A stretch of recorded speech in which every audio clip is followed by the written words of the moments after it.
Some time ago, a rumor started circulating that Joss Whedon intends to reboot Buffy the Vampire Slayer, the legendary 90s TV series. Once I was done groaning, I thought that this could be a good opportunity to revisit the original series, and see how it looks from today's perspective, 2 decades later. I found that the series did age well, and, more interestingly, gives us a fascinating view into the transformation that liberal thought and liberal society underwent from then until today. Liberalism was fun and triumphant in the 90s, but now it is battered and bruised, and the grains of what went wrong can already be found in the 7 seasons of Buffy the Vampire Slayer, a series that began in the 90s and ended in the post-9/11 world. I am not looking forward to the reboot, but the original series maintains its power, and the fascinating journey that I went through in rewatching it is what I will venture to take you on here. As always, though, I am going to connect the discussion to a wider context, and discuss the philosophical, cultural, and historical aspects of the show. But mainly, we are going to treat Buffy the Vampire Slayer as a work of art, and provide a critical analysis. I am naturally going to spoil the whole thing, so don't say I didn't warn you. To achieve all that, and keep it to a reasonable length, I decided to divide it into 2 parts, and also to keep a few things out of the discussion. We are not going to discuss Angel, the spin-off series. We are not going to discuss the so-called 8th season, which was a comic book series. And I am not going to spend too much time discussing the virtues of Joss Whedon as a writer and director. Those are well known.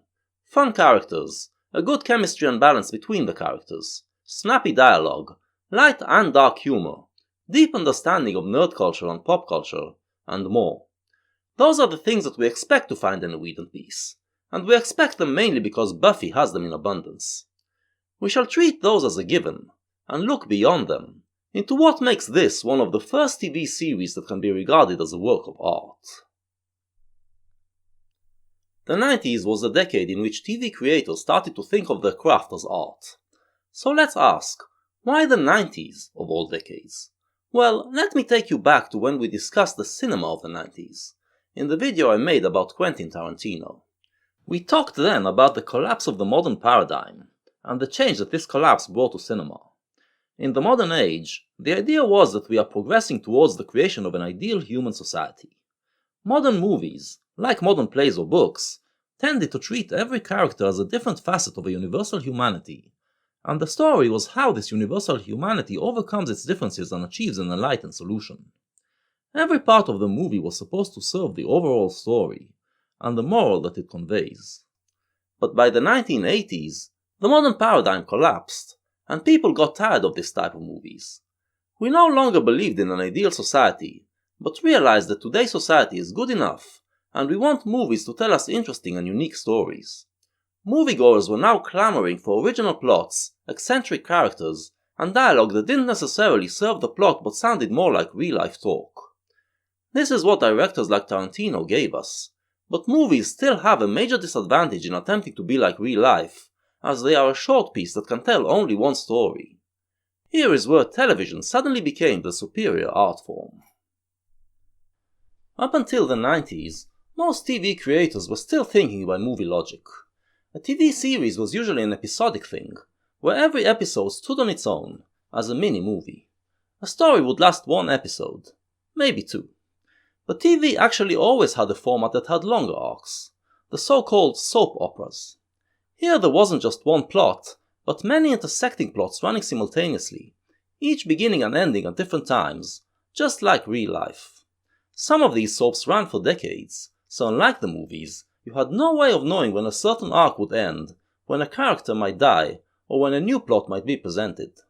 But in the modern frame of mind, this wasn't seen as very interesting, and the soaps didn't presume to be works of art. They provided mainly melodramatic stories aimed at emotional gratification. Once the postmodern mentality took over, however, this format suddenly looked rife with possibilities. The first to explore these possibilities was David Lynch. Lynch was one of the first postmodern movie directors, with his bizarre characters and weird stories. In 1990 he launched Twin Peaks, which is basically a soap opera about a small town in the north of the US, with beautiful scenery and wholesome American values. But when you scratch this innocent and pastoral surface, there is an entire demonic world lurking underneath, twisting the everyday reality of the town's folks. Lynch attempted to turn soap into art, but he couldn't sustain it for long. The show lost steam by the second season and got cancelled. It was only with The Sopranos, beginning in 1999, that TV drama achieved its full potential, combining the high production value of Hollywood cinema with the possibilities of a long-running television show. After that, television started to be seen as a serious art form. But Twin Peaks and The Sopranos bookended a decade of experimentation, of TV shows that were flawed from an aesthetic point of view, but which had an exciting novel spirit, and laid the ground for the television that we have today. Buffy the Vampire Slayer was one of these shows. The flaws in the show are so glaringly obvious that there's no point in dwelling on them. The plots are full of gaping holes, and it all stems from the fact that the main premise itself is silly. We are told that there is one girl in the entire world who gets chosen to be a slayer, and protect the world from evil. She is endowed with some minor superpowers, enabling her to kill vampires and other demons, and when she dies, another girl is endowed with these powers and takes her place. Buffy, the current slayer, lives in a small California town, which she almost never leaves. As the show progresses, we realize that the entire world is full of demons, many of them hell-bent on destroying it. How exactly can one girl, confined to a small town, stop all of them? It makes no sense, but it doesn't matter, because it isn't about that.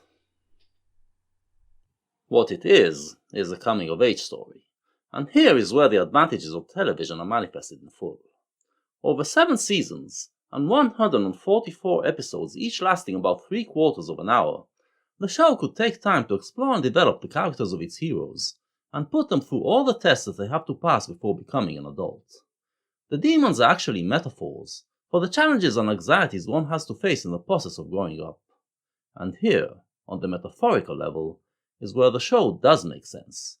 It is just one slayer against a world full of demons, because it is a story about how teenagers have to grow up against a world that seems to be against them, and all the personal demons that they have to slay in the process. When it comes to the growth and development of the characters, the show is consistent. Everything else in the story is meant to serve this development. None of this is new, of course. Neither the coming-of-age stories nor the use of demons as metaphors. Coming-of-age stories have their roots in the Bildung novels, which came out of German Enlightenment in the late 18th century. By that time, Enlightenment thinkers realized that most humans are not enlightened enough to live in the rationally perfect societies that they envisioned. Therefore, they shifted the focus to man himself, and how he can develop his consciousness to become more enlightened. The idea was that enlightenment will be achieved through historical progress, which will eventually lead to the formation of a perfect human society.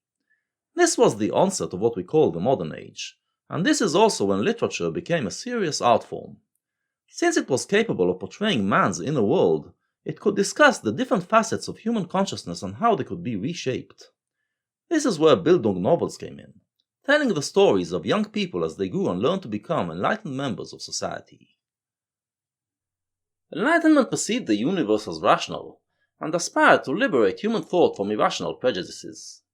All those supernatural creatures that humans always believed in, therefore, were relegated to the realm of superstition. But in the early 19th century, at the start of the modern age, they came back. The Romantic movement, which rose in rebellion against the Enlightenment, claimed that rationality is insufficient to understand reality, and that the interesting side of man is rather his irrational side. Romanticism brought back the supernatural into art, mainly through what was called the Gothic novels. But since we are in an age when the focus was on man, the monsters were no longer seen as beings coming from the demonic realm, as they were in the original Gothic era. Now, they tended to be more metaphorical, manifestations of man's many irrational facets. Fast forward to the beginning of the 20th century, and the rise of pop culture. In previous videos I divided the pop age into 3 main periods. The first period, from the mid-1910s to the mid-1960s, was a transitional period between the modern age and the pop age, and it is what I call the Hollywood period. In that period, people were beginning to lose faith in the modern project of advancing towards a perfect society, and pop culture provided an alternative by focusing on how to live in the modern world, how to make the most out of the here and now. Hollywood, with its star system, provided movie stars that offered models of existence for common folk to emulate. The horror movies of that period adapted some of the more famous Gothic novels into film, and tried to remain true to their spirit. But the movie audiences wanted idols, so the monsters, rather than being perceived as metaphors for man's dark side, soon became icons of pop culture. Another medium that became popular in the Hollywood period were the comic books. Unlike novels, which took time to be written and published, comic books were quickly produced, and could thus tell serialized stories that were taking place in the present. One popular genre of comic books was the superhero comics, and the convention was that the hero keeps their identity a secret, and lives their everyday life as a regular Joe. Thus, the comics felt like they were taking place in our world and featured actual events that were happening at the time, but at the same time allowed us to imagine an entire fantasy world going on below the surface. The mid-1950s were the beginning of what I call the rock and roll period. So between the mid-50s and the mid-60s there was a transitional phase between the Hollywood period and the rock and roll period, and during this transitional phase, Hollywood changed. It was no longer focused on manufacturing movies that were vehicle for stars, but started to treat cinema as a serious art form. Thus, monsters of horror movies became metaphors once again. But the rock and roll period was when youth culture took over, and the youth had other values. In the B-movies, those low-budget films created for the rock and roll youth, these values could be manifested, and youth horror flicks were one of the most popular brands of B-movies. Why did youth culture emerge at that time? Because the post-war youth was no longer enamored by the idea of working hard to create a perfect society in the future, and rebelled against it in favor of living a heroic and ecstatic life. And with rock and roll music, which was easy and cheap to make, the youth could express its views within the public sphere and form its own culture. A generational gap formed, and youth culture was permeated with the wish it borrowed from the Romantics, the wish to remain forever young, or even to die young rather than conform to society's norms and live a boring routine adult life. Within the horror B-movies, all of these sentiments could be expressed and explored, and the kids could be faced with the consequences of their rebellious and adventurous lifestyle. In other words, the idea of man, this entity that represents all of humanity and is progressing towards full enlightenment, no longer held sway on the rock and roll youth. But since society at large still believed in it and still tried to impose it, the kids started to feel it as oppressive. Especially oppressive towards those who were not in the image of this man. That is, the white European heterosexual male. The rock and roll rebellion thus started to express group identities, of all those groups that felt that this image of man is stifling them. Another medium that became prominent in the rock and roll period was science fiction.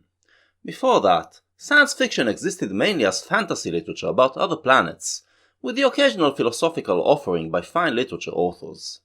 Now that we were no longer sure what kind of world we were marching towards, it opened the field for people to imagine all sorts of possible futures, and sci-fi became a bona fide genre for exploring scientific and philosophical questions.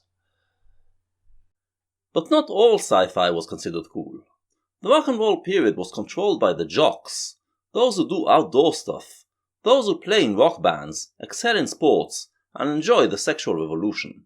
Nerds, on the other hand, were considered very uncool, weakling virgins who remain indoors, read fantasy literature and comic books, and play video games.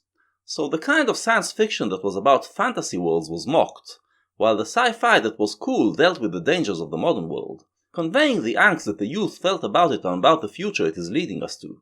Or sci-fi that dealt with aliens and how humans should react to them, which was also relevant at a time of rising alternative identities. Much of the latter type came in the shape of horror flicks. This had an effect on comic books as well. In 1954, comics were placed under a restrictive code, which took the fun out of them for a while. In the decade of transition between the Hollywood and rock and roll periods, comics were a non-factor. But then they started to bounce back, especially thanks to teenager comics and superhero comics. By the mid-60s the industry was sizzling again, but comics were now regarded as a childish fantasy art form, belonging to teenage nerds. Thus, they became uncool, and remained so throughout the rock and roll period. In the late 70s, the punk years, the pop age gained self-awareness, and started to turn its intuitions into serious art. The big-budget horror movies that started to be made at the time contained all the elements that previously were relegated to B-movies. One noticeable change was that the protagonists were now mainly girls. In the past, women in horror movies were usually the main target for the monster, and the protagonists were the men who had to save them. Now, horror movies started to reflect the world as seen through the eyes of the new independent woman. This was perfect for horror, since having a physically weak protagonist made the fear of the monster all the more palpable, and compelled our hero to be more cunning. No longer just damsels in distress, these girls could fend for themselves, and through the fight with the monster, the movies could show them becoming stronger. Around the same time, youth culture saw the emergence of the goth subculture, which took the urban realism of punk and married it with the old gothic imagery. The goths are kids who feel that the world is essentially the dark place that is portrayed in the horror movies, and they use these aesthetics to construct their identity. In the 80s, thanks to the new horror flicks and the goth subculture, supernatural monsters were once again pop icons, part of our collective psyche. Another medium that emerged in the rock and roll period is television, and it was a perfect medium for portraying life in the present.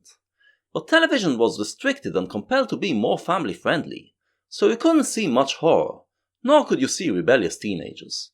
Teenager problems would be discussed within the frame of family shows, and the question was how to educate them and make them outgrow these problems. Only in the 90s, as the 60s kids became TV execs, did the rock and roll spirit finally take over TV as well, and it started to produce shows that portrayed the drama of growing up. The youth was shown dealing with its own problems, because it knows better than the grown-ups. High school shows, and other types of teen dramas, now became prominent. But television was still not taken seriously as an art form. If you wanted to make a statement, you had to do it through cinema. Joss Whedon, taking his first steps in the business, wanted to write a movie with a feminist message.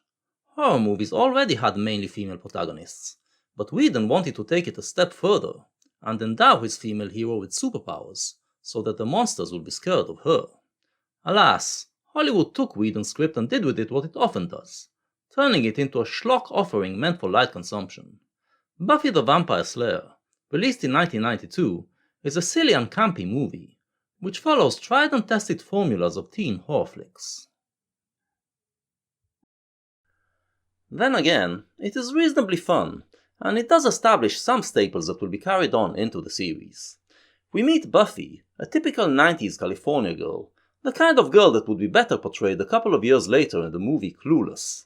She is living in the post-Cold War world, in an affluent society with well-to-do parents, and she doesn't have a care in the world. Well, she does, of course. She cares about dating, shopping, and being the most popular girl in school, and she is actually quite good at these things. She is even the head of the cheerleading squad. Into this good life enters a man called Merrick, who informs her that vampires are real, and that she is the chosen one, endowed with powers to fight the vampires. Buffy rejects her calling, but she is haunted by dreams that show her the past and the future, and she realizes that this is her fate. Merrick becomes her watcher, and trains her to fight the vampires, and she goes on to defeat the head vampire in Los Angeles. An utterly forgettable movie, and another example of how the movie industry can destroy an artist's original vision. But television was on the rise, with many new cable networks that were looking for original stories that could be turned into hit shows. In the mid-90s, the term girl power came into vogue in pop culture, signaling a new kind of feminism, one that is not ideological or confrontational, but is just about girls wanting to have fun, enjoying their freedom in a liberal society. The Buffy concept was perfect for this fad, and Whedon was contacted by the fledgling Warner Bros. Network with an offer to turn it into a TV show. Whedon realized that in TV format he could do more than just show a powerful female protagonist. He could use the Buffy concept to tell a coming-of-age story, in which the monsters represent the psychological problems of growing up. In March 1997, the first season of Buffy the Vampire Slayer was launched.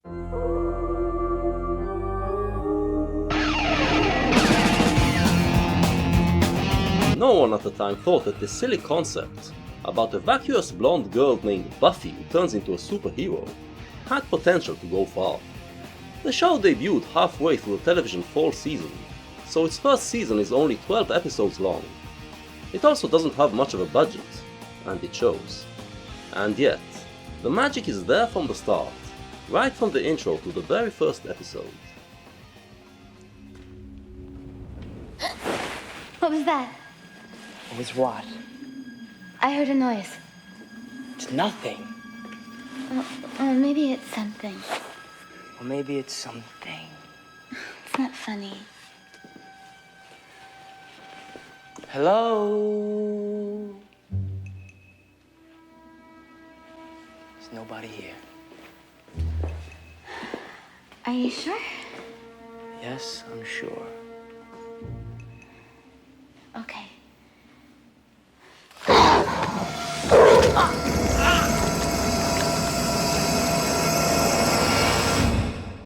We are thrown into a new world right away, a world quite different from what TV viewers were used to.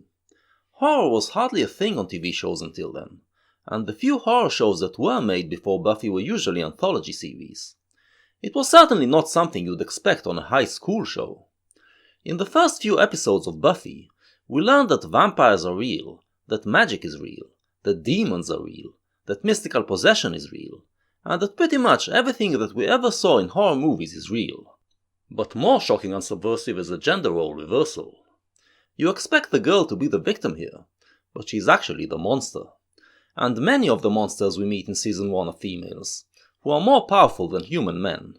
It is a world of female empowerment, and it has a new type of hero to represent it. Female action heroes were still a rare sight in 1997. The few that came before were usually quite masculine, giving up on their femininity to become badasses who could throw it down with the men. Buffy was a female hero who refused to do that, and she represented a new kind of femininity. When fighting evil, she is a tough, ass-kicking slayer, who fearlessly stands up to anything, remains cool in the face of danger, and totally owns her villainous adversaries, just like the best of the male action heroes. But in her daily life she is emotional, soft, caring, loving, stylish, cutesy and sexy, like a female lead in a romantic comedy. Sarah Michelle Gellar, in her stellar portrayal of Buffy, makes it work, and convinces us that one personality can encompass it all. The story picks up shortly after the events of the movie took place. Not everything of the movie lore is kept, but quite a bit is. Buffy Summers is still a cute, peppy, athletic blonde, who just wants to have a normal life. She was kicked out of school, getting all the blame for all the havoc wrought in her fight with the vampires, so she had to move away from LA into a town called Sunnydale. Her parents split up, and she is now being raised by her mother. Buffy hopes that she can start over in her new high school, but gets sucked right back into the demonic world. As she goes to the school library, she meets Giles, the new librarian, who informs her that he is her new watcher, and that Sunnydale isn't a quiet pastoral town that it seems. It is actually a center of demonic activity, a place where big evil is brewing, and it is fate that brought her there. Buffy tries to resist, but quickly realizes that she doesn't have that option, since she must be prepared in order to save herself and her new friends. She accepts Giles' tutelage, and is the Slayer again. At the same time, she tries to navigate her social life.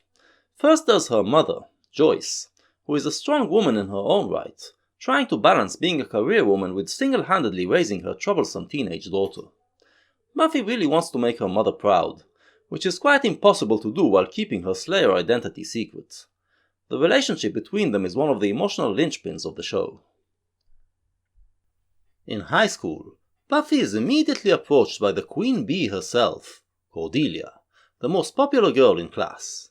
Cordelia is beautiful, rich, spoiled and self-centered, the type of girl that was immortalized a few years later in the movie Mean Girls. But for my money, none of the girls in that movie can hold a candle to Cordelia Chase. Cordelia is mean, but in a deliciously sarcastic way, and Charisma Carpenter somehow manages to make her lovable. Buffy is happy at first to be accepted into the popular crowd, but once she realizes how mean Cordelia is, she rotates towards the outcast kids, namely, the brainy, dorky and shy Willow, and her goofy and insecure male friend Xander. Soon enough, Buffy finds herself as an unpopular outcast. Meanwhile, Willow and Xander find out about her secret identity, and the team is formed. In the first season, it looked like your regular episodic TV show. Every week Buffy and her friends fight a new monster, and this monster is a metaphor for the dangers and problems of growing up. Thus, unpopularity is represented in a girl who is so unpopular that she becomes invisible, and then exacts her revenge. Teacher-student sexual relations are represented by a hot female teacher who turns out to be a praying mantis demon that seduces boys and eats them. Youth gangs are represented by a group of kids who get possessed by hyenas and become a predatory pack, and so forth. This Monster of the Week approach continued throughout the show, but gradually made way to stories and arcs that go much longer and deeper. With hindsight, we can already see it in the first season as well. Just like the following seasons, Season 1 has several underlying themes. One theme is the question of how kids should be raised. It is a question that Joyce and Giles constantly grapple with, as they try to bring Buffy up right. The problem is compounded by the fact that most people don't want to face up to the fact that there are powerful irrational forces controlling our psyche, symbolized by them always forgetting about the vampires and monsters that they witnessed. In the first episode we meet Principal Flutie, a liberal who thinks that being lenient and understanding towards kids will lead to good results. Symbolically, he gets eaten alive before the season is over. It's sad, but our sadness soon turns to joviality, as he is replaced by the unrivaled legend that is Principal Snyder. Snyder, in the delightfully creepy portrayal of Armin Shimmerman, is a misanthropic little man who hates kids and thinks that only discipline can set them straight. My predecessor, Mr. Flutie, may have gone in for all that touchy-feely relating nonsense, but he was eaten. You're in my world now. And Sunnydale has touched and felt for the last time. This caricature of a conservative shows the liberal bent of the show, but it is not as liberal as who support Flutie's approach either. It seems to look for a middle ground, one that acknowledges the bad in human heart but wants to develop the good. In the world of the kids themselves, meanwhile, we are witnessing a cultural shift. After decades in which pop culture was ruled by the jocks, we are seeing the rise of the nerds. Athletes, rock musicians, and cheerleaders are still walking around like they own the school, but the nerd kids start to feel like their world is a different kind of cool. Even I was bored, and I'm a science nerd. Don't say that. I'm not ashamed. It's the computer age. Nerds are in. They're still in, right? Buffy used to be a cheerleader, and belonged to the world of the jocks, but with her new friends, she is introduced to the world of the nerds. Giles is a book nerd, who gets excited when he talks about the paranormal stuff to be found in his books. Xander is a comic book nerd, who draws his imagery from the comics, and Willow is a science and computers nerd. All of this was considered very uncool before the 90s. So what happened to change it? Well, the personal computer happened. In the 90s it was still a toy that most people didn't have much use for, but towards the end of the decade, the general public started to learn that there is this thing out there called the internet. You know, for the last 2 years, more email was sent than regular mail. More digitized information went across phone lines than conversations. That is a fact that I regard with genuine horror. The internet was still unknown to most people, but was taking over fast, and suddenly, the nerds started to flex their muscles. This is represented mainly in Willow, who is a master hacker and uses it to help Buffy. Alison Hannigan begins to establish herself as the epitome of the cute nerd girl, an image that will serve her in Hollywood for years to come. As we can see though, not all nerds were happy. Giles, the book nerd, fears the change, introducing one more of the season's themes, old versus new. The British Giles comes from the old world, appreciates tradition, and is confounded by American kids and their pop culture ways. But the show is against him on this point. We even get a hint that this battle is a feminist thing. You're a snob. I have no such thing. Oh, you are a big snob. I mean, you think that knowledge should be kept in these carefully guarded repositories where only a handful of white guys can get at it. Towards the end of the season we are introduced to Jenny Calendar, the sexy computer science teacher, and it turns out that she knows about the demon world. She is a techno-pagan, someone who uses new technology to revive pre-modern and even pre-Christian traditions. Through her we learn that the internet also revived tribalism, bringing people from different places to group together online around a shared interest. And actually, the show itself would fast become one of those interests, as its followers formed an online tribe. It is one of the first TV shows in which the creators used the internet to be in direct contact with the fans. The show isn't completely up to date though. It is inexplicably missing that other important technological invention of the period: cell phones. We see Cordelia using one in the first episode, but then we don't see them again until the final season. You'd think that Sunnydale of all places would have them, but I guess that would have messed up the horror factor, so the creators decided to act like they don't exist. But even with this omission, it is still fascinating today to watch how the first days of the internet felt, and even Giles eventually has to succumb to this new world and agree to use its powers. Giles has bigger problems though. The theme of old versus new is especially prominent in his relationship with Buffy. Can you tell me if there's a vampire in this building? Maybe. You should know. Even through this mass and this din, you should be able to sense them. Well, try. Reach out with your mind. You have to hone your senses, focus until the energy washes over you, till you feel every particle of it. There's one. Where? Right there, talking to that girl. You don't know. Oh, please. Look at his jacket. He's got the sleeves rolled up. And the shirt? Deal with that outfit for a moment. It's dated. It's carbon dating. Trust me, only someone living underground for 10 years would think that was still the look. But you didn't hone. All of Giles' attempts to get Buffy to accept the old ways, the ways which Slayers have been following for thousands of years, are broken against the will of a headstrong teenager who insists on remaining a regular American girl. Xander and Willow, too, refuse to stay out of the slaying business, and Buffy accepts their help. The Slayer is supposed to slay alone and stay away from other humans, but Buffy insists on having friends, and Giles has no choice but to accept it. Buffy, maintaining a normal social life as a Slayer, it's problematic at best. This is the 90s, the 1990s in point of fact, and I can do both. Clark Kent has a job. I just want to go on a date.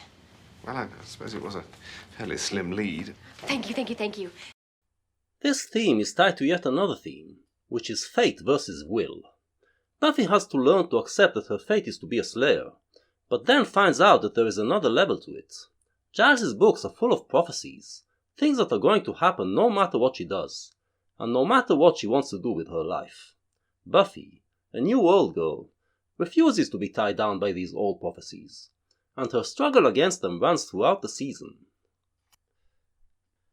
This underscores the tragedy of Buffy's life, giving some weight to even the light-hearted first season. Buffy is a kind-hearted girl who wants to do good, but is doomed to live a life in which she can't have a boyfriend, lost all her LA friends, continuously disappoints her loving mother, fears that she might have been responsible for her parents' divorce, fails at school, and has no future prospects. The humor covers it up, but every once in a while her pain seeps through, preparing us for the sorrows to come. Most of the heartache of the first season comes from unreciprocated love, as our heroes all make their first youthful attempts at forming romantic relationships. This is part of a bigger theme, one of the main lessons of the season. To grow up, you have to face your insecurities, fears and nightmares, and overcome them. All the main characters are put in positions where they have to muster the courage to do something, from asking someone to a dance to facing a monster. They usually fail, but they grow and become stronger through their failures. Xander's challenges include one more insecurity to overcome. Unlike Willow, who is a genius, he has nothing special to offer to the team. And yet, he is still driven by the need to be the masculine hero. Nicholas Brendon, as Xander, is more than just the comical character of the show. He also represents the new man, the one who has to learn how to adjust to a world of female empowerment. At the same time, he is also a beta male trying to assert himself against the alpha jocks. For the most part, he succeeds. And then there's the biggest fear of all. In the second episode we learn that Sunnydale sits on top of a hellmouth, and if it is opened the world will be overrun by demons. It is a metaphor for the fears of teenagers, when some things feel like they would be the end of the world. While fighting the monster of the week, our heroes are always threatened by this deeper fear. By the end of the season we learn that the hellmouth is located right under the library which they dwell in. right under their consciousness. In every season of the show there is the big bad, the main villain of that season, the one Buffy has to battle in the climactic final episode. The big bad represents all of the themes of that season, and to defeat it Buffy must put into practice everything that she had learned. In Season 1, the big bad is an ancient and powerful vampire called the Master. The Master once tried to open the Hellmouth, but failed and got mystically trapped underground, so he spends the entire season trying to break the spell and ascend to the surface, an act which would open the Hellmouth. The Master comes from the old world and is big on ritualistic traditions, doing everything by the book. Because of that he is also sure that he will defeat Buffy, since a prophecy in the book tells him so. He represents the world which our New World heroes are fighting, and for Buffy he also represents her fate, since the prophecy says that he will kill her. He is the embodiment of her greatest fears, trying to break to the surface and open the Hellmouth. Mark Metcalf, in his campy portrayal of the Master, brings together Nosferatu and Niedermeyer to create an iconic pop culture villain that is at once terrifying and hilarious, setting a high bar for future big bads to contend with. To defeat the Master, Buffy must apply everything that she has learned. With the help of Willow's WizKid hacking abilities, she always remains one step ahead of him and thwarts his prophecy-driven plans. When she learns of the prophecy that he will kill her, she still musters the courage to face him. He does indeed kill her, but here is where the advantages of her insistence on keeping friends come in handy, as it is they who are there to apply CPR and bring her back to life. By that, they also show us that courage and will are stronger even than fate. Moreover, Buffy finds out that her insistence on standing up to her fears paid off, and she became stronger after being bit by the Master, so she is able to face him again and defeat him. The world is saved, and growth is achieved. Thus ends the short first season. It is already a great show, but still quite a breeze. For one thing, the emotional stuff is handled in a very shallow way. In the opening two-parter, Xander is forced to kill his best friend who turned vampire, and on the next day we already see him joking around as if nothing happened. Also, there isn't much of an overall arc, and there is a clear distinction between heroes and villains, as the vampires and monsters seem to be completely devoid of humanity. It seems like another piece of TV high school fluff, but there is already one element in it that hints at what is to come. One element that is a glimpse at a much more complicated reality. This element has a name. Angel. Angel is first introduced as a tall, dark and handsome stranger, who mysteriously appears to warn Buffy about upcoming evil. Buffy is beginning to fall for him, until... What? What's wrong?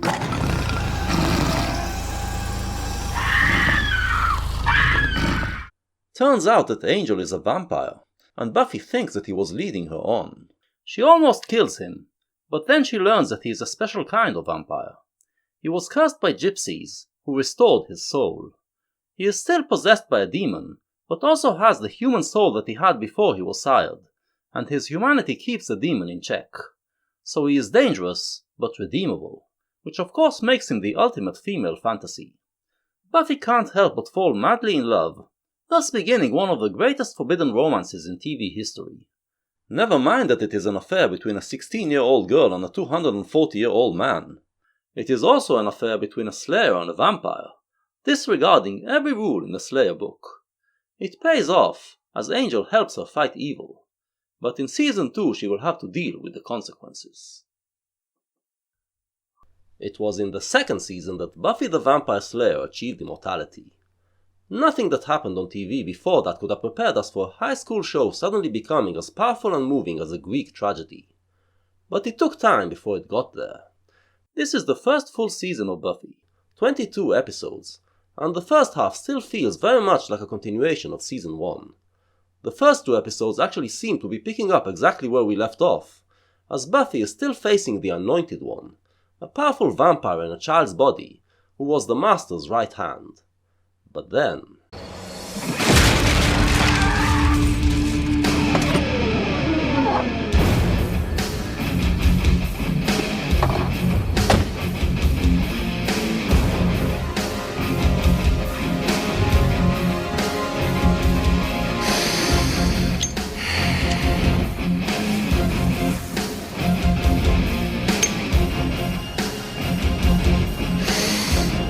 Home sweet home.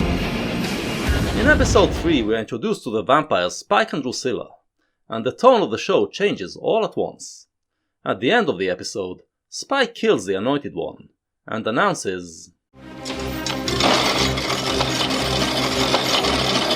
"From now on, we're going to have a little less ritual and a little more fun around here." And fun will be had. With this act, we leave the old world behind, and from now on we are firmly within the boundaries of pop culture. Spike and Drusilla are both Britons who were born in the Victorian age, but they remained forever young, and like other young Brits of the rock and roll period, they take American pop culture and appropriate it in their way. They are both goth, with Spike sporting a Billy Idol look and a punk attitude, and Drusilla complimenting him with her Morticia Addams look and weirdo personality. Juliet Landau is spellbinding as Drusilla, a vampire with psychic powers and a few screws loose, which makes her all the more evil. But it is James Masters who provides most of the fun, creating a character instantly beloved by all Buffy viewers. Spike is entertaining in a psychotic sort of way, but also a dangerous villain who already killed 2 Slayers and comes to Sunnydale to make it a hat-trick. They immediately bring a jolt of energy to the show. In the next episode we are introduced to Oz, a fellow student who is a guitarist in a high school rock band. This is still the rock and roll period, and the guitarist is still the coolest thing to be, but we are witnessing the end of the era. With the death of the modern paradigm, rock and roll no longer meant what it used to, no longer constituted a spiritual liberation from that paradigm. So rock lost power, and kids no longer believed that they were going to change the world through rock and roll. Instead, they just did it for the love of the music, and formed numerous bands that excavated rock's glorious past. Very few of these bands found fame, but many of them gained a small following. The show celebrates this alternative rock scene, and several bands, usually bands that were unsigned to any label, appeared on it and played at the Bronze, Sunnydale's only nightclub. Oz, a highly intelligent guy, knows that rock and roll has nothing left to say. Like many 90s rockers, he reacts to it by adopting a cynical, nihilistic and ultra-cool attitude. Along with Spike, he adds doses of cool to the show. With all of that going on, the second season is pure rock and roll, still very much within the ethos of the rock and roll period. Must we have this noise during your calisthenics? It's not noise, it's music. I know music. Music has notes. This is noise. This is the thing that characterized that period. Every few years there would be a new style of popular music, which would make all the generations cover their ears and yell, "This is not music!" It was music that defied their idea of what music should be, because contemporary logic could not find any beauty in it. But some young people did connect to it, and once they did, they were liberated from the old logic and eventually created a new logic. This new logic would eventually be incorporated by the mainstream, and make society more open-minded and diverse, but in the few intermediary years, it belonged only to the youth. Thus, the teenagers were basically setting the rules throughout the rock and roll period, defining themselves against the adult world. Youth had its own culture to draw from, made up mainly of pop culture artifacts. Appropriately, Buffy and her gang, now joined by Cordelia and Oz, start calling themselves the Scoobies. And youth culture also had its own values, including, of course, a couple more days and we'll get to do the 2 things every American teen should have the chance to do. Die young and stay pretty. This was part of the ethos of the rock and roll period, and the show reflects it well. But Buffy herself is different. While youth culture rebelled against what it saw as the boring life of the adult world, and looked for a more dangerous and exciting alternative, Buffy just wants a normal life, and thinks that it is better than the life of a superhero. Buffy, then, is a transitional figure, into a new period in the pop age.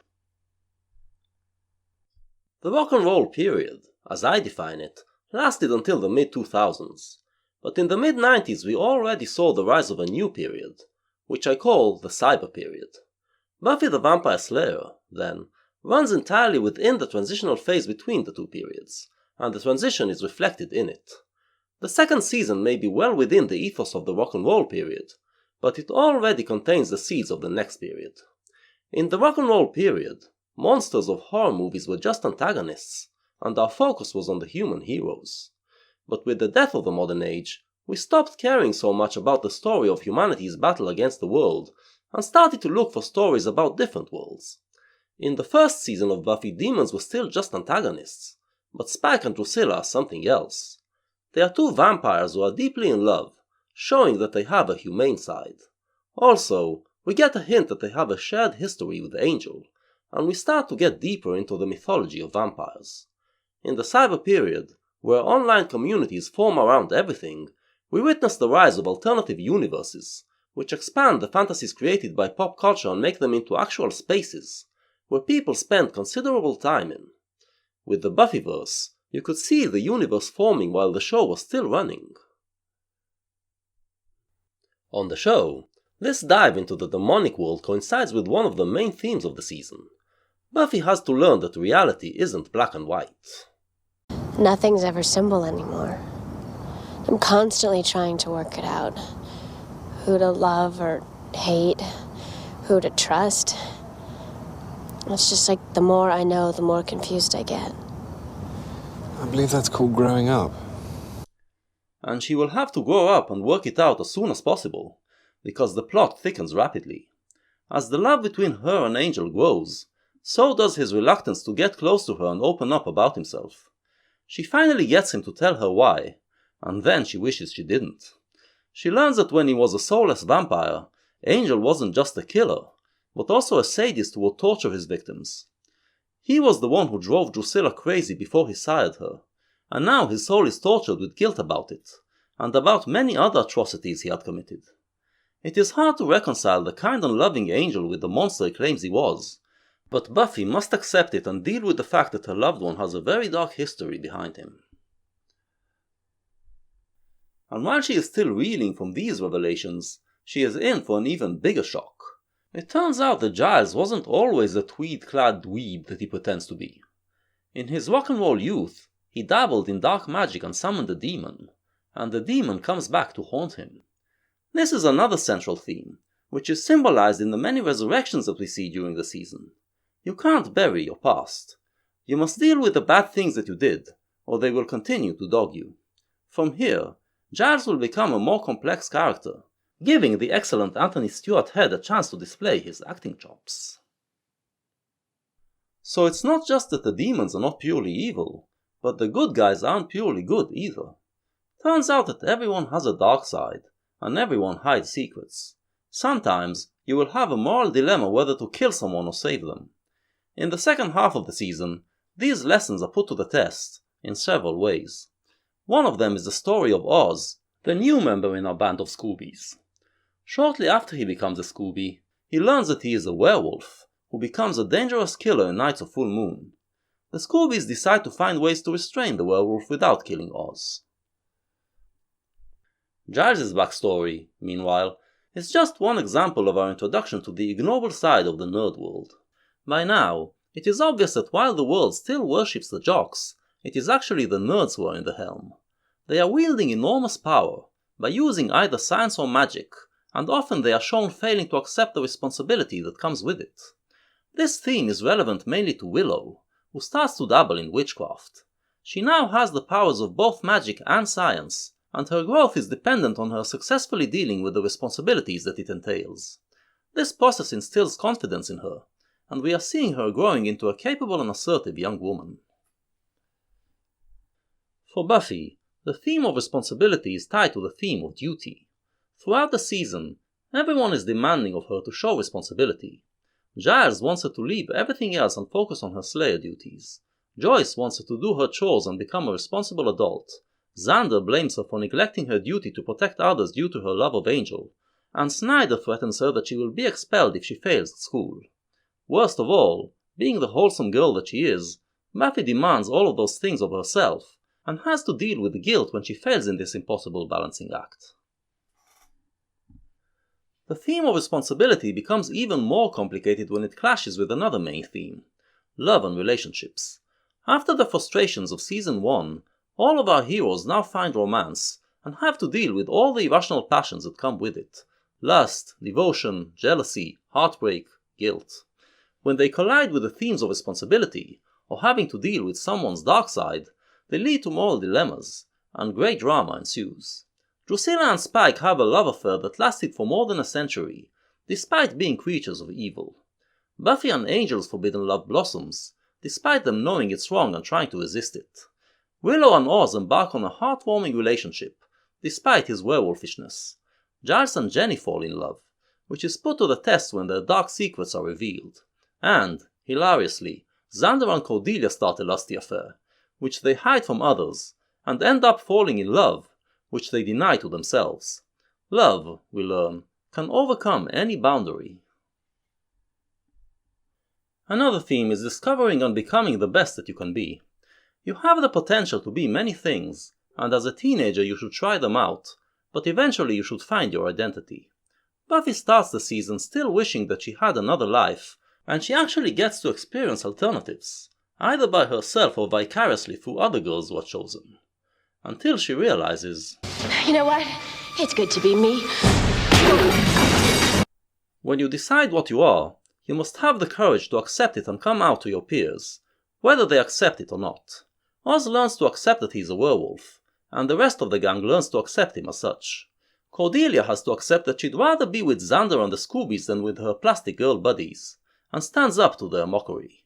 And Larry, their fellow student, learns to accept that he is gay, although he remains closeted for now. Midway through the season, Buffy is in for yet another shock, when it turns out that she is not the only Slayer. The rule is that a new Slayer is called when the old one dies, and since Buffy died temporarily, Slayer powers were bestowed on another girl. Kendra the Vampire Slayer hails from the Caribbean islands, and her people treat slaying as a sacred duty.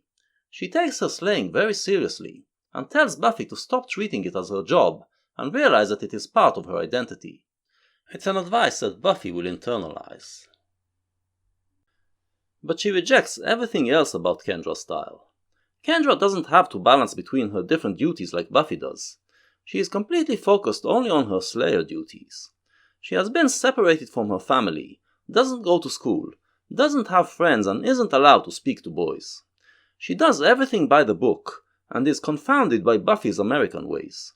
Buffy, however, rejects her criticism, especially when it comes to the question of emotions.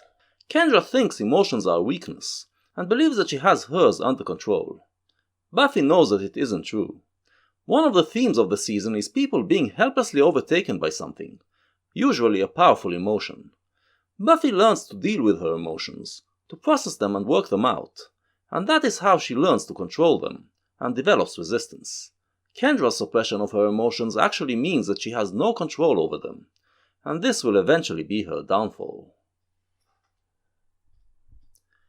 All of these themes are introduced in the first half of the season, and they coexist without clashing too much. It's all very romantic, funny and endearing. But then... I love you. I try not to, but I can't stop. Me too. I can't either. The heat between Buffy and Angel, enhanced by the ever-growing danger presented by Drusilla and Spike, reaches boiling point, and they confess their love for each other. At the same time, we learn that Jenny, too, is more than she seems, and that she is trying to separate the two lovebirds. She fails, and Buffy and Angel, despite knowing that it's irresponsible, give in to their passion and have sex. It is all still very romantic, but on the next morning, Buffy wakes up to find her lover gone. When she finds him again, he is not the loving, caring and protective Angel that we've come to know and love, but a sadistic psychopath who begins to emotionally torture her. It is basically a metaphor for the trauma experienced by a girl when a boy changes on her after they finally have sex. But boy do they stake this metaphor into our hearts. Buffy soon gets the truth out of Jenny. Turns out that she comes from the gypsy tribe that cursed Angel, and that the curse is a wicked one. Angel had his soul restored so that he would eternally suffer, remembering all the bad things that he had done. But if he achieves a moment of true happiness, he loses his soul again, and that moment was achieved when he slept with his beloved Buffy. Buffy, while having to protect the world against a trio of Spike, Drusilla, and Angelus, is also burdened with the guilt of having essentially killed her boyfriend. She knows that she must slay Angelus, but she can't bring herself to do it, even as his sadistic games become more and more lethal. Jenny, meantime, is torn between her duty to her people and her responsibility to fight evil, and she decides to try to make amends and use magic to restore Angel's soul. At this point, we are still hoping to have our old Angel back. We are still affected by the light tone that the show had before, and even a couple of episodes after Angel's evil turn, we are sure that it will turn out alright. All the resurrections that we see are part of a bigger seasonal theme, which is people trying to achieve immortality and cheat death in all sorts of ways. So even death isn't taken very seriously, and we are awaiting Angel's resurrection. But Angelus has other plans, and he intercepts Jenny, chases her down, and... Sorry, Jenny. This is where you get off.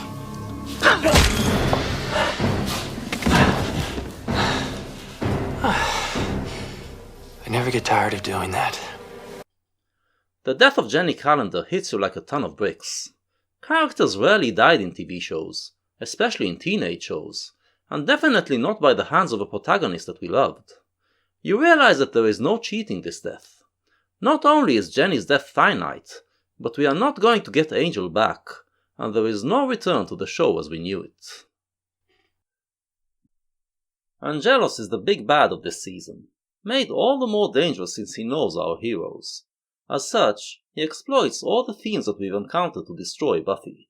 He knows that she draws strength from her friends, so he attacks them and exploits their weaknesses.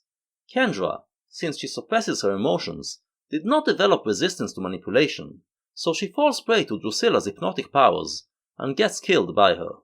Giles did not fully work out his anguish over Jenny, so he too is manipulated by Drusilla. Angelus knows how important it is to Buffy to succeed in life, so he sees to it that she fails at everything.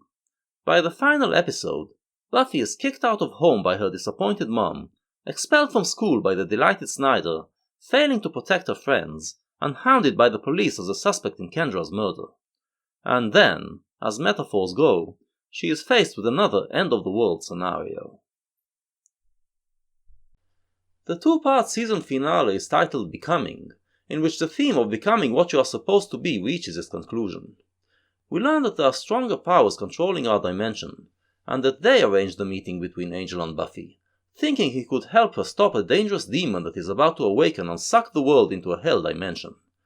But Angel turned evil, and now believes that his calling is actually to revive this demon and bring on the apocalypse. After destroying Buffy emotionally, and incapacitating all of her friends, it looks like he will succeed. But Angelus makes two fundamental mistakes.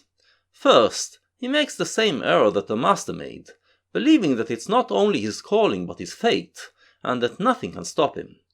One of the consequences of his hubris is that he becomes too cocky, and this alienates Spike, who decides to turn on him and help Buffy save the world.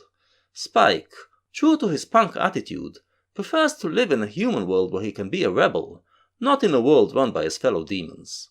It adds yet another layer to his humanity. Angelus' other mistake is thinking that he managed to destroy Buffy. He believes that by stripping her of her roles and her friends he has destroyed her completely. But Buffy, after insisting on going through everything youth has to offer, has by now succeeded in doing what you are supposed to do at that age. She developed her own individual character. Roles, duties, and responsibilities are only the things that help build you up. They are not who you are. By now she is her own strong self, which transcends these external things. Working out her feelings made her more resilient, and she isn't crushed by his sadistic mind games. And so we get to the final duel. I know I am repeating myself, but honestly, nothing made on television before reaches the tragic heights of the apotheosis of Buffy the Vampire Slayer's second season. It is even arguable whether it has been replicated since. Without Buffy's knowledge, Willow also tries to defeat Angelus, and she channels powerful magic in order to restore his soul. Angelus manages to awaken the demon, which means that the only way to save the world now is to kill him and let the demons suck him into hell instead. Buffy defeats Angelus and is about to finish the job, when Willow's magic works, and Angel's soul is restored. Buffy has her boyfriend back, and they fall into each other's arms. But the demon is about to act, so Buffy must choose between love and duty.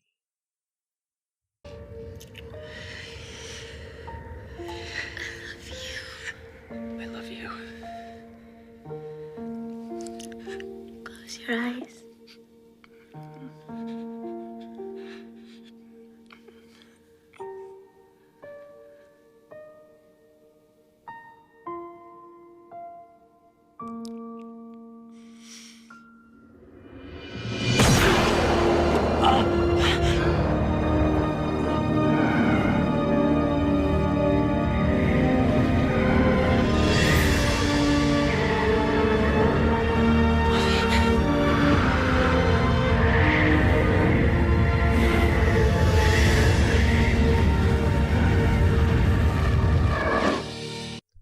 It's an incredible storyline, which requires true artistry to pull off. You didn't expect it from TV actors, who were basically rejects from the movie industry. David Boreanaz is a good example. A virtual unknown before landing the role of Angel, his acting in the first season is often amateurish, but by season 2 he grows into the role, and does a great job of portraying both Angel, the eternally tortured emo vampire, and Angelus, the psychotic murderer. But what truly makes this story great is the amazing performance of Sarah Michelle Gellar, who makes you feel every bit of the emotional rollercoaster that Buffy is going through. Gellar showed that she can handle anything the writers throw her way, and in the following seasons they would utilize it to great effect. With such talents under his hands, Whedon could display his full mastery as writer and director, and take the art of television to new heights. Could there be new heights after the groundbreaking second season? Well, ladies, gentlemen, spiny-headed looking creatures, welcome to Slayer Fest 98. In season 3 it all came together, and the artistic potential of television was on full display. You may have noticed that I've been saying the creators when talking about the creative power behind the show, because this is another thing in which TV is different from cinema. While a movie has one director and a handful of writers, a television series is written by a diverse group of writers, and alternates directors between episodes. This allows the show to explore different facets of the characters and the themes, and present them from different angles. Whedon and his team now had a hit show on their hands, which gave them license to be as creative and daring as they wanted to be. Season 2 had an amazing storyline, but suffered from inconsistency, with classic episodes residing side by side with some stinkers. In Season 3, the show hits a consistent groove, and produces what many consider to be the finest Buffy season. And with that, the value of superhero stories for television became apparent. Hollywood never knew how to do superheroes, and the few superhero movies that were made were a trifle. Nothing like the complex world of the comics. For television, however, superheroes are perfect. First, a TV series enables you to develop a full mythology, and thus imbue the action with deeper meaning. More importantly, it makes the everyday life stuff more interesting. One problem a present-day TV show has is that our daily life is usually routine, so it's hard to make a show that is both authentic and interesting. The double life that superheroes live allows the creators to credibly introduce lots of complications into their regular life, and infuse it with drama. And this is why superhero shows can truly touch our hearts. This is especially true when it comes to romance. If you want to make a show interesting, you cannot have love stories be just a tale of two people having a steady relationship. You have to introduce complications, but then you run the risk of portraying your protagonists as emotionally defective people, who can't hold a relationship. One of the most popular TV shows of the 90s was Friends, which featured the romance of Rachel and Ross. It was an endearing love story at first, but the creators' attempts to keep it interesting ended up destroying it. You eventually realize that Rachel doesn't love Ross at all, and just wants to possess him. Whenever he would find true love, she would become jealous, pretend that she loves him, and once she got him to dump his girlfriend for her, she would recant and remember that she actually doesn't want him. It was ugly to watch, and made me lose any emotional connection to the characters. In contrast, the double life that superheroes live allows the creators to destroy the relationships without destroying their character. When Buffy gets her heart broken time and again, through no fault of her own, you care and feel her pain. Season 3 begins with Buffy running away from home, away from Sunnydale, the place that so ruined her life. But by the end of the episode she realizes that she mustn't run away from problems but deal with them, presenting one of the main themes of the season. In the third episode we're introduced to Faith, the new Slayer, who comes to Sunnydale because she is running away from a powerful vampire. Already we learn that Faith is a girl who doesn't deal with her problems. Buffy, witnessing her behavior, is actually pushed further in the other direction, to open up and deal with her pain and guilt of killing Angel. By the end of the episode she gets to the point where she can put him behind her, but then she finds out that her life isn't entirely up to her.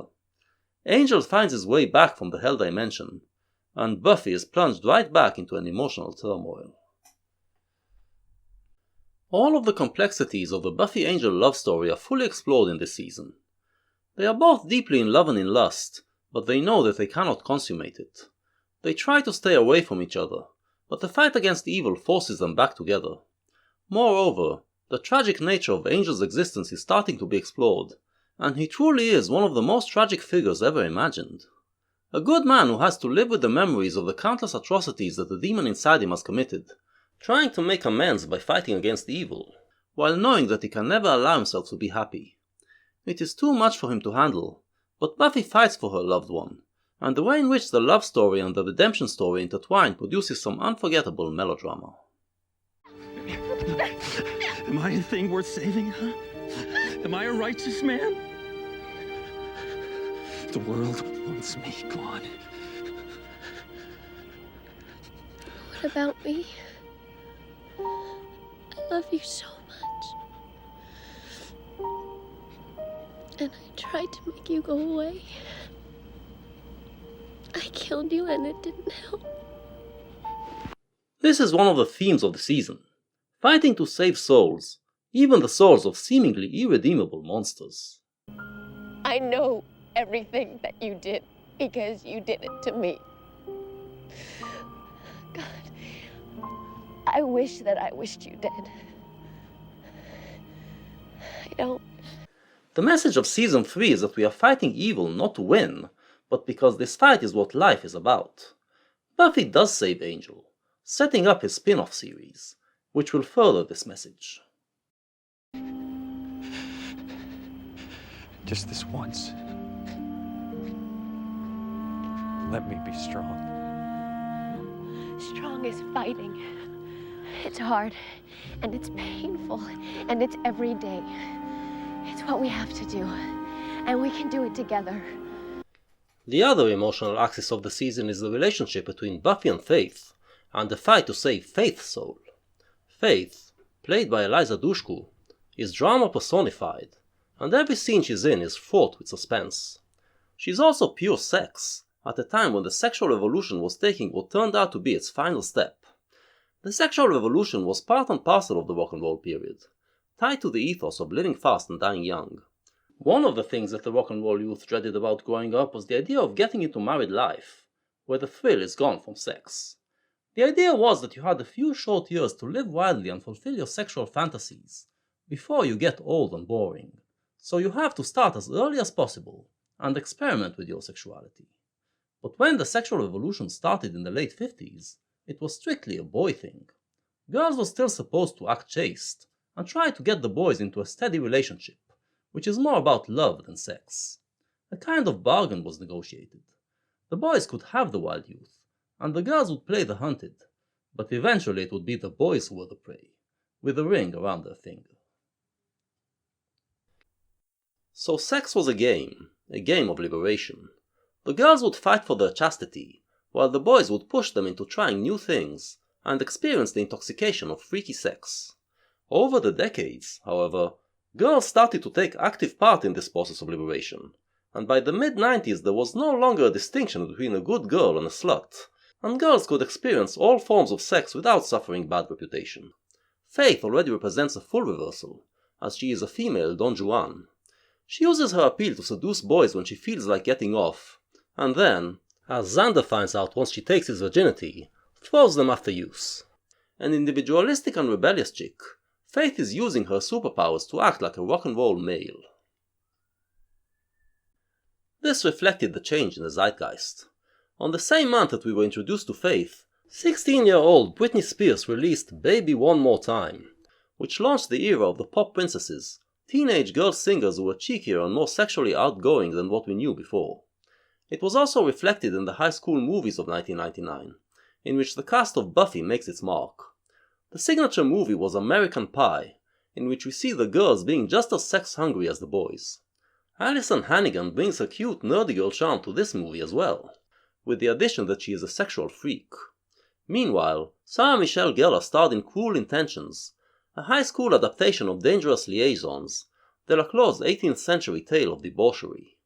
And Seth Green represented on Austin Powers, which in 1999 became a pop culture phenomenon and made the world more shagadelic. With hindsight, this was the end of the sexual revolution. Once the girls no longer needed to be liberated, the revolution was complete. It was also one of the things that brought the rock and roll period to a close.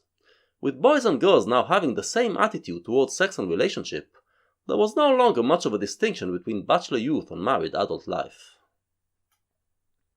So Faith is a victim of the late rock and roll period, of the time when its rebelliousness was no longer liberating and could only result in nihilism.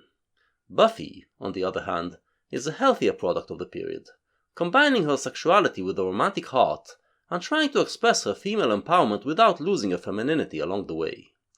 This puts her at odds with Faith, and the tension between the two hot slayers is electrifying. Faith gets Buffy to be more rebellious, and to try to enjoy her superpowers, but secretly, she is jealous of Buffy. Jealous that she has a frame to her life, jealous that she has family, friends and a boyfriend. She pretends that her life is great, but without purpose or meaningful relationships, it is actually hollow. This makes her vulnerable to the dark side, and Buffy has to fight for her soul, against the other themes which the season presents. One of those other themes is authority, and we meet authoritarian figures in both the human and the demon world. As Faith drives Buffy to explore her rebellious side, Buffy learns a valuable lesson about authoritarians. They are addicted to order, so if you introduce chaos into their system, they can't handle it. Another theme that is being explored along with rebellion is the theme of how fun it is to be bad, to break the laws and live without restrictions. Most of the villains in this season relish in their evilness, and are very fun to watch, as are some of the regular characters. Cordelia, after her breakup with Xander, reverts to her sarcastic self, but has a lot more depth than in Season 1. Spike returns for one episode, sad and mopey about being dumped by Drusilla, but a brush against the Scoobies makes him rediscover his mischievous side, and restores him as an agent of anarchy and chaos. And most of all, we meet Vampire Willow, from an alternative timeline, and she is so much fun. Alyson Hannigan plays her with such gusto that we realize that there are other sides to her character, and the creators will explore these sides in the coming seasons. The one who truly embodies this theme is Faith. Unlike Buffy, who treats slaying as a chore, Faith throws herself wholeheartedly into the joy of slaying. But while she helps Buffy lighten up, she herself loses her way. Her nihilism leaves her adrift, and as a result she is drawn to authoritarians who can promise her some structure and purpose. We see it early on, as she falls under the spell of the evil Gwendolyn Post, who pretends to be a watcher and promises Faith to make her a better slayer if she obeys her strict rule. Because she refuses to process her feelings, Faith is bound to fall into the same trap again. In this season we learn that Giles is part of an ancient order of watchers, known as the Council, which is the authority over the Slayers. The Council shows itself mid-season, with a truly idiotic and pointless test that they devised for Buffy on her 18th birthday. Apart from that, they seem to be completely useless in the battle against evil, and are just a royal pain in Buffy's ass. When I watched the show the first time around, I couldn't understand why they need this body to begin with. But now that I am older and wiser, and know more about feminism, I finally understand what it symbolizes, and why it is necessary to have it on the show. I mean, think about it. It's an authoritarian body that sits in some unknown place, isn't connected to anything, allegedly has a lot of power but never manifests that power, and all it does is hold back our female hero. Say it with me, everybody! It's the patriarchy! Actually, no. It's not the patriarchy. At least not at this stage. At this point, the show was liberally minded, so the patriarchy theory wasn't part of its DNA. In liberal feminism, today's Western society isn't seen as inherently patriarchal. Patriarchal attitudes that do exist in it are just remnants of the past, when reality was harsher and women had to be protected. Today we actually live in a liberal society, which is wired towards ridding itself of sexist and patriarchal attitudes. The Council is just one of those bodies that remains stuck in the past, preserving its patriarchal ways, which are antithetical to today's liberal society. That's why our heroes, who grew up in such a society, rebel against the Council, until Buffy eventually announces that she no longer recognizes its authority. This serves both as a symbol of her becoming an adult standing on her own, and as another victory for liberal society over the norms that predated it. Buffy the Vampire Slayer is a feminist show, and watching it now highlights the differences between the liberal feminism of the 90s and the feminism that we know today. The show often displays sexist attitudes by men and boys, or the bad sides of masculinity, which all get punished by Buffy. But unlike today's feminism, it doesn't blame it all on culture and upbringing. It accepts that it is due in big part to the flawed human nature. As Faith says, every man has beast in him. And throughout the season we see many manifestations of this beast inside men. To grow up, Buffy and the other girls have to learn to accept that there are things about boys that cannot be changed, and you have to learn to love them regardless. Furthermore, we see that the girls aren't perfect either, but have their own animalistic side. For instance, girls are shown as vengeful, as embodied in the vengeance demon Anya, who fulfills women's revenge wishes. Our heroes defeat Anya by taking away her powers, and she finds herself trapped in the body of a teenage girl and having to cope. She then has to square between her sexual desire for boys and her hatred of them, leading to many comical moments. Anya is a parody of a man-hating feminist, and through her we see that sexism goes both ways. One of the main themes of the season is demons manipulating those animalistic sides of humans, to get them to lose their humanity. Even passions that we think of as good can be manipulated in this way. In one episode, a demon manipulates the motherly instincts of the Sunnydale mothers, and turns them into a mob that believes that they have to burn witches in order to save children. This is just one case in which we see adults behaving badly, and we realize that those instincts remain part of us even after maturity, after we learn to control them. We also learn that people who seem nice have an animalistic side as well, and can even be monsters. In short, all humans are animals, which have both social and antisocial cravings. They have to learn to control these cravings. Which introduces us to the theme of good parenting. A parent needs to nurture the good sides of their children, and teach them to overcome their bad sides. If a parent gives no guidance, the bad sides are allowed to run amok, and if they are too strict, the good sides are not allowed to develop. The former sort of bad parenting is represented by Willow's parents, who take no interest in their daughter's life as she becomes an increasingly powerful Wiccan, tempted to use witchcraft to solve all of her problems. And also in Buffy's father, who is now completely absent from her life. The latter is represented in disciplinarians like Snyder or the Council. The middle way is represented by Giles and Joyce, who try to guide Buffy and Faith. But the Council disapproves of Giles' fatherly approach, and replaces him with a watcher called Wesley. This alienates both Slayers, and in Faith's case, it has catastrophic results. Good parenting is not enough, though. To become an adult, you must learn to take personal responsibility and deal with your inner demons. Throughout the season, our teenage heroes are all ridden with forbidden lust, jealousy, suspicion, guilt, low self-esteem, and other emotions that threaten to unravel the unity of the group. There are many explosions, but they are learning to work out their problems and straighten things out. By the end, Cordelia breaks up with Xander and distances herself from the group. Angel breaks up with Buffy and leaves town because he realizes that their love is impossible, and Faith becomes a foe. but the rest of the Scoobies work things out and remain tight. Which is what they need to do to defeat the new big bad. It was a tall order to come up with a villain that could rival the trio of Angel, Spike and Drusilla, but the creators were up for the task. At first we are introduced to Mr. Trick, and we are tricked into believing that he will be the big bad of the season. The question was, what villain could possibly be cooler than that British scoundrel Spike? Why, a black vampire, of course. Mr. Trick is dressed like a black pimp, the height of cool in the late 90s. But as the season progresses, we learn that he is a red herring. In a season that is all about rebelling against authoritarians, we need an authority figure as the big bad. Trick soon starts working for the mayor of Sunnydale, and we gradually realize that the mayor is the enemy that our heroes will have to defeat. Mayor Wilkins is the epitome of a slimy politician, who seems nice and caring but is actually hiding a corrupt character. We learn that he is more than 100 years old, using black magic to stop aging, and that he built Sunnydale for his purposes. He struck deals with demons, allowing them to feast on the townspeople, in return for them letting the city function and keeping him in power. He controls the police and controls Principal Snyder, using them to restrict the Slayers. And this is all part of his master plan, which is to achieve ascension, meaning turn into a demon. The reason why he wants to protect the town is that he needs to feed on its people during his ascension, which happens to be scheduled for the graduation day of Buffy's class.